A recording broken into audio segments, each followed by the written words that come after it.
আমি মনে করি। আমরা ধরেন আসি, আমরা নিজেরা কিছু করতে চাই না, কিন্তু অন্যের উপরে আমরা বসে খাইতে চাই, যে চাকরিতে যা বেতন দিবে তাই খাবো। কিন্তু আসলে চাকরি করে জীবনে কেউ সফলতা অর্জন করতে পারে না।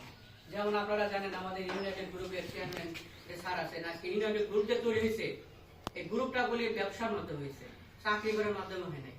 আর যতটি আমি পানে চাকরি করছি, পানের মেজর আমজাদ হোসেন চৌধুরী খান যে আজকে প্রাণের মালিক, সেও বলে আজকে প্রাণ আরেফেল হয়েছে, সেও বলে ব্যবসা বাণিজ্য করেই হয়েছে। সেগুলি চাকরি করছে সেনাবাহিনী করার পরে তার মাথা থেকে এসে আমি তার যে রিটায়ার করার টাকা দিয়ে, আমি এই টাকাটা দিয়ে আমি ব্যবসা বাণিজ্য করবো, আরো কিভাবে মানুষকে সেবা দেওয়া যায়, বিশেষ করে কৃষি ক্ষেত্রে। আর দেখেন বাংলাদেশের মধ্যে অনেক একটা বিখ্যাত একটা কোম্পানি, এরকম আগে স্কয়ার বিভিন্ন কোম্পানি আছে, দেখেন তারা খালি চাকরির মাধ্যমে হয় না। আমরা কি করে খালি চাকরি নিয়ে চিন্তা করি। আমাদের এখানে একজন বীজ দিতে আসে, নাম বলবো না, ও বলে সোহেল ভাই আপনার ভাবিকে বলছে আমাকে প্রতিদিন 5,000 টাকা করে দিতে লাগে আমার।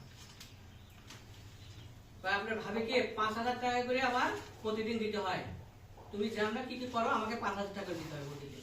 তাহলে 5,000 টাকা দিলে প্রতি মাসে কত টাকা ইনকাম? 1.5 লাখ টাকা। এটা সর্বনিম্ন ওকে দিতে হয়, খরচ বড় তাতে আমার তো আছে। আমি প্রতিদিন ধরে 5-7 টাকা বীজ দিই, ও আমাকে ধরাইলো। আমি বললাম ভাই আপনি কেমনে করে এত টাকা ইনকাম করেন? আমি ভাই প্রতিদিন ধরেন 5-6 টাকার বীজ দিই, প্রতি বীজে ধরেন আমি বীজ দেওয়ার যাই দিই। ফার্মে ঢুকলে আমি চিন্তা করি 1 থেকে 1,500 টাকা আমি ইনকাম করবো থেকে। কেমনে করে ঢুকবো এটা আমার ব্যাপার, বীজ দিয়ে যাইনি। ফার্মে ঢুকে বলি ভাই আমরা বাছুর এই সমস্যা, আমরা গাড়ির এই সমস্যা, অন থেকে ভাই 500-700 টাকা আমি করি। আর বীজ দিয়ে তো লিখেছি 1,000, 1,500, 700, 500 যা করে দেওয়ার নেই।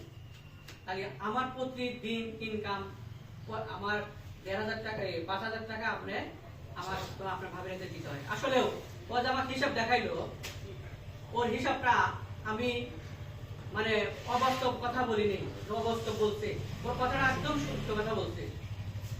কারণ আমি তো এই কাজ করি, আমার কথা বোঝেন নাই, আমি তো এই কাজ করি, বিজি ইনকাম আছে।